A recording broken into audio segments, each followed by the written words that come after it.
இந்த வீடியோவில் வந்து பார்த்தீங்கன்னா அவங்க தமிழில் வந்திருக்க ஐகானிக் பிக்சர்ஸ் இருக்கு இல்லையா, அந்த ஐகானிக் பிக்சர்ஸ் எந்தெந்த லொக்கேஷனில் வந்து ஷூட் ஆகிருக்கு அப்படின்றது வந்து காட்டியிருக்காங்க.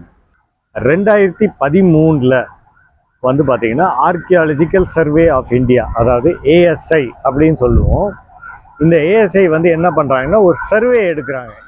ஸோ வந்து என்ன ஆகுது அப்படின்னா, ஃபஸ்ட்டு வந்து ஒரு 3 ஃபேஸ் ஆஃப் எக்ஸ்கவேஷன் வந்து ஸ்டார்ட் ஆகுது. இன்னைக்கு உங்கள்கிட்ட ஒரு முக்கியமான விஷயம் வந்து டிஸ்கஸ் பண்ணணும்னு நினச்சேன். இதுக்கு என்ன காரணம் அப்படின்னா, சமீபத்தில் ஒரு வீடியோ பார்த்தேன். இந்த வீடியோவில் வந்து பார்த்திங்கன்னா அவங்க தமிழில் வந்திருக்க ஐகானிக் பிக்சர்ஸ் இருக்கு இல்லையா, அந்த ஐகானிக் பிக்சர்ஸ் எந்தெந்த லொக்கேஷனில் வந்து ஷூட் ஆகிருக்கு அப்படின்றது வந்து காட்டியிருக்காங்க. ஆக்சுவலாக அந்த சேனலுக்கு வந்து என்னுடைய நன்றிகள். ஏன் அப்படின்னா திரும்ப வந்து நம்மளை அந்த மெமரிஸ்க்கு கொண்டு போகுது இல்லையா, அதுக்காண்டி தான். ஸோ இந்த சேனலில் வந்து நான் பார்க்குறப்போ எனக்கு தோணுன ஒரு விஷயம் என்ன அப்படின்னா, அவங்க 2 பகுதியாக காட்டுறாங்க. கரண்ட் சிச்சுவேஷன், பாஸ்ட் சிச்சுவேஷன் அப்படின்றாங்க. அதாவது அந்த படம் எடுக்கப்பட்ட நேரத்தில் அந்த இடம் எப்படி இருந்தது, இப்போ அது எப்படி இருக்குது அப்படின்னு காட்டினாங்க. அப்போ எனக்கு ஒரு சின்ன ஸ்பார்க் என்ன அப்படின்னா, பழமையை வந்து நம்ம எவ்வளோ ஈஸியாக வந்து கடந்து போகிறோம், அதாவது நம்ம பாஸ்ட்டை வந்து எவ்வளோ ஈஸியாக வந்து நம்ம மறக்கிறோம் அப்படின்றது வந்து எனக்கு தோணுச்சு. நம்ம நிற்கிறோம் இல்லையா, இந்த இடத்துல நிற்கிறப்போ வந்து பார்த்திங்கன்னா நமக்கு கீழே வந்து என்னென்ன ஹிஸ்ட்ரி இருக்குது, இதுக்கு பின்னாடி பழமைனா ஹிஸ்ட்ரி இல்லையா, இதுக்கு பின்னாடி என்ன இருக்குது அப்படின்றது வந்து எனக்கு வந்து அப்படியே ஒரு உறுத்தலாகவே வந்து வருது. இதை வந்து நம்ம ஏன் பேசக்கூடாது அப்படின்னு வர்றப்போ வந்து நம்ம இந்த ஸ்பாட்டை வந்து தேர்ந்தெடுத்துக்கோம். அதுதான் நான் இப்போ உங்களுக்கு விஷுவலாக காட்டுறேன்.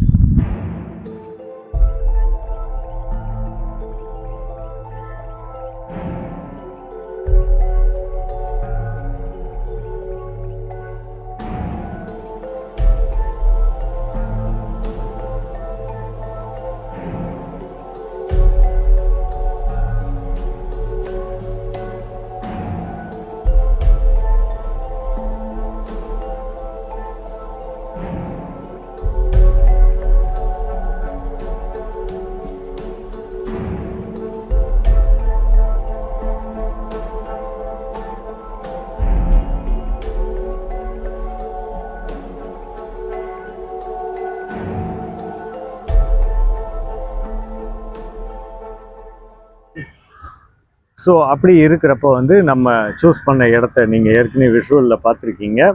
கீழடி வந்திருக்கோம். இந்த கீழடியோடைய ஹிஸ்ட்ரியை வந்து கொஞ்சம் அப்படி இப்படின்னு லைட்டாக எடுத்தேன். அப்படி எடுக்கிறப்போ வந்து பார்த்திங்கன்னா 2013 வந்து பார்த்திங்கன்னா ஆர்கியாலஜிக்கல் சர்வே ஆஃப் இந்தியா, அதாவது ஏஎஸ்ஐ அப்படின்னு சொல்லுவோம்.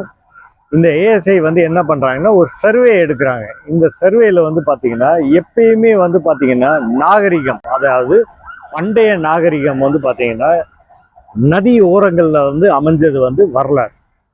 ஸோ இப்படி இருக்கிறப்போ வந்து நம்ம வைகை அப்படின்னு எடுக்கிறப்போ இந்த வைகை நதி உடைய படுக்கையில் என்ன இருக்குது அப்படின்றத ஒரு சர்வே எடுக்கிறாங்க.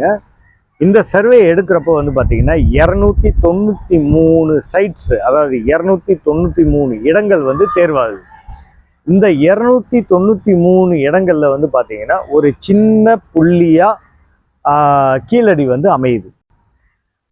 அப்படி எடுக்கிறப்போ வந்து பார்த்திங்கன்னா இந்த கீழடி வந்து ஒரு விஷயமா அப்படி இருக்கட்டும்.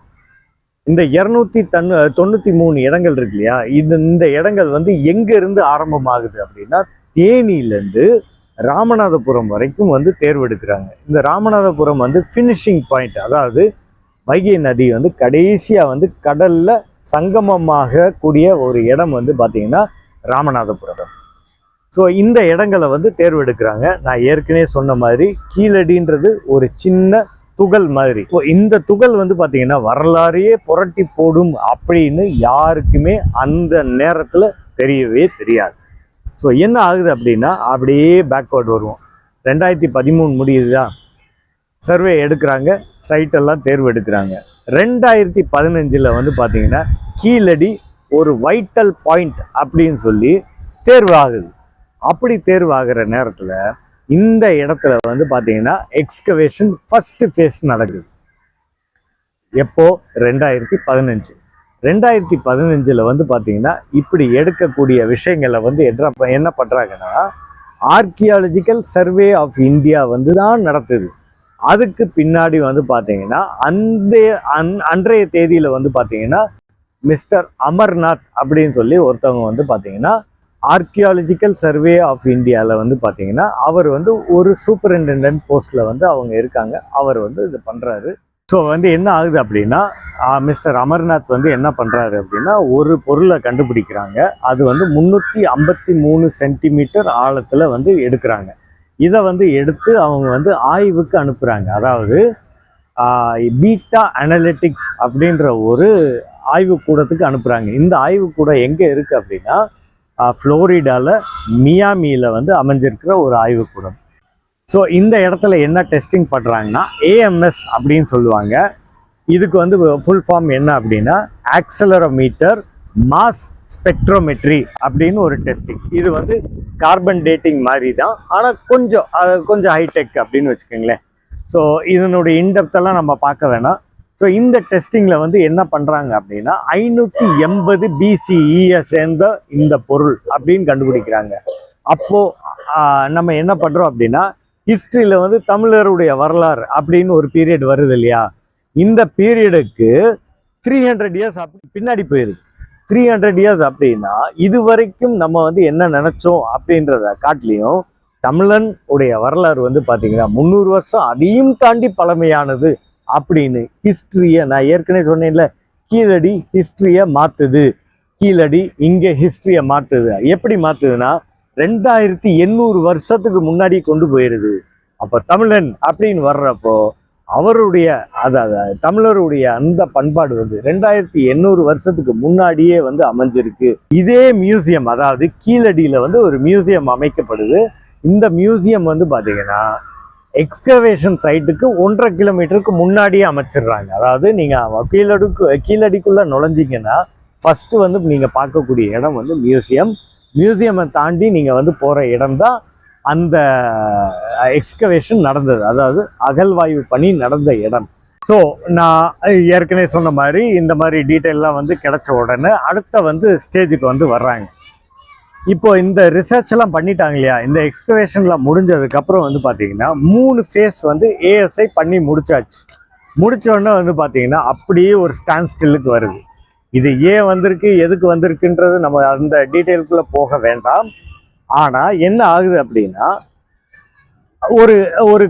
ஒரு சின்ன பீரியட் கேப்புக்கு அப்புறம் வந்து பார்த்தீங்கன்னா ஒரு பிஐஎல் வந்து ஃபைல் ஆகுது. அதாவது பப்ளிக் இன்ட்ரெஸ்ட் லிட்டிகேஷன் ஃபைல் ஆகுது. இது வந்து ஃபைல் ஆன உடனே வந்து பார்த்தீங்கன்னா கோர்ட் வந்து ஆட்டோமேட்டிக்காக உள்ளே வந்து இன்வால்வ் வராங்க. இந்த கோர்ட் வந்து என்ன ஒரு ஜட்ஜ்மெண்ட் கொடுக்குறாங்க அப்படின்னா தமிழ்நாடு கவர்மெண்ட்டுடைய ரெஸ்பான்சிபிலிட்டிக்கு கீழே இது வந்து ஒரு அண்டர்டேக்கிங்காக நடக்கட்டும் அப்படின்னு வருது. அப்போ தமிழ்நாடு கவர்மெண்ட் இன்வால்வ் வர்றப்போ நமக்கு ஆல்ரெடி தெரியும் கவர்மெண்ட் வந்து உள்ள ஸ்டெப்பின் ஆறாங்க. ஒரு மேஜரான ஒரு ப்ராஜெக்ட் அப்படின்னா அதுக்கு வந்து ரொம்ப ப்ரையாரிட்டி கொடுப்பாங்க. அப்படி கொடுக்குறப்போ இந்த தமிழ்நாடு பர்டிகுலர் கவர்மெண்ட் வந்து ரூலிங்கில் இருக்கிறப்போ வந்து என்ன பண்ணுறாங்க அப்படின்னா இதனுடைய ஃபுல் ரெஸ்பான்சிபிலிட்டி எடுத்துட்டு டிஎன்ஏடி, அதாவது தமிழ்நாடு ஆர்கியாலஜிக்கல் டிபார்ட்மெண்ட், அவங்க கண்ட்ரோலுக்கு கீழே வந்து இதை வந்து ப்ராஜெக்டை வந்து ஒப்படைக்கிறாங்க. இந்த ப்ராஜெக்டை வந்து இவங்க வந்து கண்ட்ரோல் எடுக்கிறப்போ அவங்க வந்து ஒரு டெசிஷன், அதாவது ஒரு கன்க்ளூசிவ் டிசிஷன் எடுக்கிறாங்க. இந்த டிசிஷனில் வந்து என்ன அப்படின்னா ஏற்கனவே வந்து மிஸ்டர் அமர்நாத் இருந்தாங்க இல்லையா, அந்த மிஸ்டர் அமர்நாத்துடைய தலைமைக்கு கீழே வந்து இதை வந்து கொண்டு போனால் என்ன அப்படின்னு வர்றப்போ அவரே வந்து கண்டினியூ பண்ணட்டும் அப்படின்னு எடுக்கிறப்போ இவங்க வந்து இன்னும் சில ஒரு ஏற்கனவே வந்து பழக்கப்பட்ட இடம் இல்லையா, அதனால வந்து அவர் வந்து இன்வால்வ் ஆகி திரும்ப வந்து அடுத்தடுத்த ஃபேஸ் வந்து இது கொண்டு போகிறாங்க. ஸோ ரைட் நவ் வந்து பார்த்தீங்கன்னா இந்த இடம் வந்து பார்த்தீங்கன்னா 80 ஏக்கர்ஸில் வந்து லேண்ட் வந்து இந்த இடங்கள் வந்து தேர்வாச்சு. Total 80 acres. ஆனால் இப்போ வந்து பார்த்தீங்கன்னா ஆல்மோஸ்ட் 100 ஏக்கர்ஸ் வந்து நெருங்கிருச்சு. 6 ஃபேஸ் முடிஞ்சு, 8 ஃபேஸ் முடிஞ்சு, இப்போ வந்து 10வது ஃபேஸ் வந்து 2024 வந்து ஸ்டார்ட் ஆயிருக்கு. ஸோ வந்து பார்த்தீங்கன்னா எக்ஸ்கவேஷன் சைட் ஒன்று, மியூசியம் ஒன்று, கீழடி நீங்கள் வந்தீங்கன்னா ரெண்டுமே கண்டிப்பாக நீங்கள் பார்க்கணும். நீங்கள் கண்டிப்பாக பார்த்தீங்கன்னா உங்களுக்கு தமிழனுடைய ஆக்சுவல் வரலாறு என்ன அப்படின்றத கரெக்டாக வந்து உங்களுக்கு முன்னாடி கொண்டு வந்து நிப்பாட்டக்கூடிய ஒரு இடம். மியூசியம் அதை பற்றி பேசுகிறப்போ வந்து பார்த்தீங்கன்னா ஒரு அருமையான பியூட்டிஃபுல்லி மெயின்டைன்டு ஒரு இடம் அப்படின்றது வந்து நீங்கள் உங்களுக்கு நான் அந்த விஷுவல்ஸ் போடுறப்போ உங்களுக்கு தெரியும். அந்த விஷுவல்ஸை ஃபுல்லாக பாருங்கள், ஃபுல் வீடியோவை பாருங்கள். கம்ப்ளீட்டாக உங்களுக்கு ரொம்ப ஹிஸ்டாரிக்கல் ரிமெம்பரன்ஸை கொடுக்கக்கூடிய ஒரு இடமா வந்து அது அமைஞ்சிருக்கும் அப்படின்றதுல மாற்று கருத்தே கிடையாது.